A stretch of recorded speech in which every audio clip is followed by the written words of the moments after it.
నేనేమంటానంటే ఇప్పుడు తమిళ సినిమాలు తెలుగులోకి వచ్చేసి ఆడేస్తాయి. ఇక్కడ వాళ్ళు చాలా పెద్ద సినిమాలు తీయగలరు, రోబో లాంటి సినిమాలు తీయగలరు.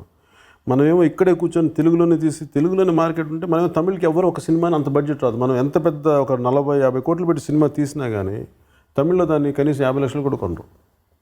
అదే తమిళ్లో ఒక 20 కోట్ల సినిమా తీస్తే ఇక్కడ 20 కోట్లు లేదా 30 కోట్ల సినిమా తీస్తే ఆల్మోస్ట్ దాదాపు దాంట్లో 2/3 మార్కెట్ ఉంటుంది. వాళ్ళకున్న అడ్వాంటేజ్ మనకు లేదు అన్న విసుగు నాకుంది. దానికి కారణం ఏంటంటే మన ప్రొడ్యూసర్స్లో కానీ దీంట్లో కానీ ఎవరు వెంచర్ అవుట్ చేయరు. లేదా రీమేక్ రైట్స్ అమ్మేసుకోవడానికో లేదు దీనికి ఇంక్లూడింగ్ మగధీర లాంటి సినిమా కూడా సరిగ్గా రిలీజ్ చేయలేదు. నాకు అంటే మగధీర అంటే ఒక అద్భుతమైన సినిమా. బాహుబలి కంటే ముందే హిందీలో కానీ వచ్చింటే చాలా అద్భుతంగా ఉండేది. ఎదుటోడితో పెట్టుకోవాలంటే ఉండాల్సింది బ్రాండ్ కాదు, ఇక్కడ దమ్ము టన్నులు ఉంది. ఇంకా చూస్తావా?